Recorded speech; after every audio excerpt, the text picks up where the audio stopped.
Ce qui fait que j'ai été aussi sensibilisée à accompagner et à accueillir ce type de public. Mais en dehors de ça, je me souviens plus de la question. Je suis désolée.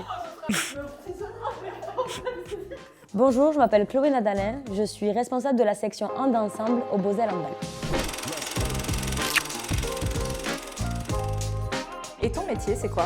Je suis assistante de service social. Selon toi, quelle définition pourrais-tu donner au handicap? Pour moi, il y a plein de définitions aujourd'hui qui existent pour définir le handicap. Pour moi, c'est plus une spécificité physique, mentale, sensorielle, peu importe. Et j'aime bien découper le mot en deux. Handicap. Est-ce que, malgré que tu sois handi, est-ce que tu es cap? Quelle place occupe le sport dans ta vie actuellement? Oh, beaucoup de place. Moi, il faut savoir que je suis joueuse du coup de handball valide. Je suis aussi coach des mamies, les loisirs. Et du coup, en lien avec la section hand ensemble, et un peu de muscu aussi à l'occasion. Ça fait pas de mal. D'où te vient cet amour pour le handball? Ça remonte à l'enfance ou ça t'est venu plus tard? Mes parents ont fait du handball depuis que je suis toute petite. J'ai fait mes premiers pas d'ailleurs sur ce terrain même. Mais j'y suis pas allée de suite. Au début, j'ai fait beaucoup de sports individuels, justement. Et après, j'ai découvert le handball et le sport co, plus généralement. Et j'ai de suite accroché, et donc j'y suis restée jusqu'à aujourd'hui. Qu'est-ce qui t'a poussé à t'investir dans le handisport en particulier? Oui, alors il y a deux choses. J'ai eu la chance de faire un service civique au comité régional handisport Occitanie, qui m'a un peu ouvert les portes sur ce qui existe et sur les capacités aussi de chacun. Et pour la petite histoire, j'ai un cousin Germain qui est en situation de handicap moteur. Et à l'époque, il n'y avait pas tout ce qui existait aujourd'hui pour pouvoir accéder à un sport. Et donc je me suis toujours promis à moi-même que, à ma petite échelle, si un jour je pouvais faire quelque chose, je le ferais. Et pour l'instant, c'est réussi.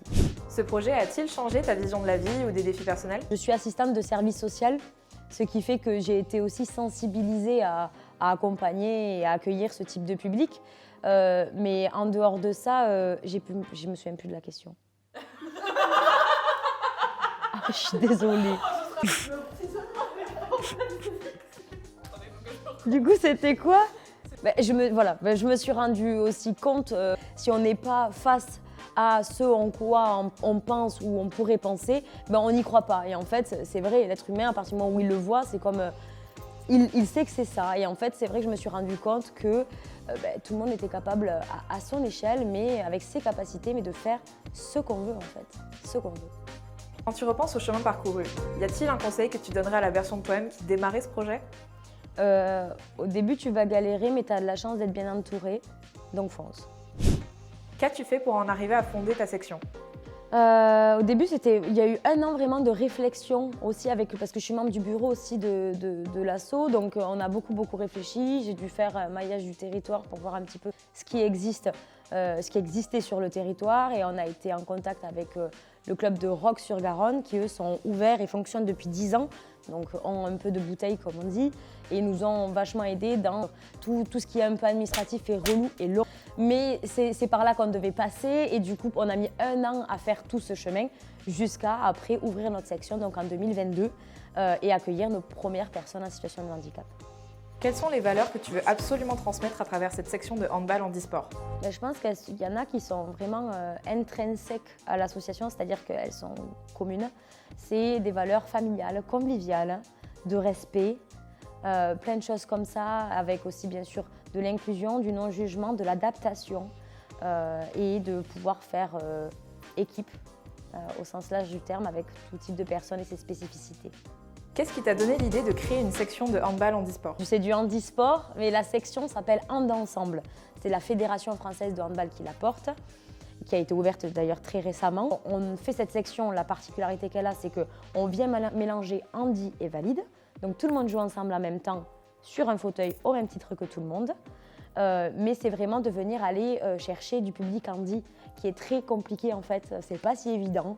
Malgré qu'on ait des contacts, au final c'est pas évident, et c'est là où vraiment aujourd'hui on n'a que 3 licenciés handi. On aimerait monter plus parce que sinon la section peut aussi se fermer tout simplement, ce que moi je n'espère pas. Comment as-tu réussi à rassembler une équipe autour de ce projet? Très honnêtement, ça s'est fait assez naturellement. J'ai lancé l'idée, ça s'est entendu pendant un an, ce que je vous expliquais tout à l'heure. Et après, j'ai dit qui serait intéressé pour venir avec moi dans l'aventure. Et des gens se sont mobilisés. Il y en a qui y étaient au départ, qui y sont plus aujourd'hui. Et c'est OK. Juste des membres actifs, c'est tout ce qu'on demande. Et maintenant, il y a des nouveaux, il y a des anciens qui sont là depuis le début. Ça varie vachement. Donc ça se fait assez naturellement et c'est assez appréciable. Qu'est-ce qui différencie les règles du handball classique au handi? Par exemple, un marché, au handball, c'est 3 pas. Et ben, du coup, au fauteuil, ça va être 3 touchés de roue. Le pied au handball, ben, ça va se manifester sur le ballon va toucher la roue, du coup, ça va être pied.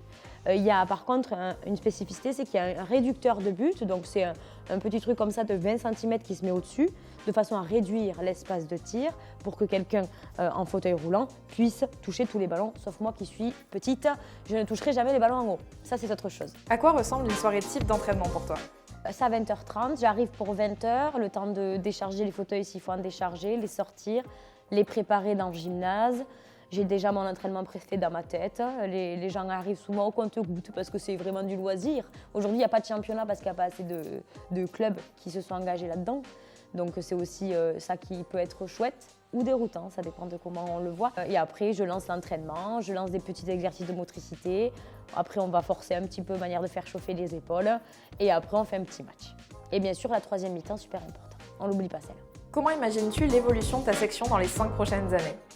Eh bien, si en 2028, on va à Los Angeles pour faire les Jeux Paras, ça serait déjà pas mal.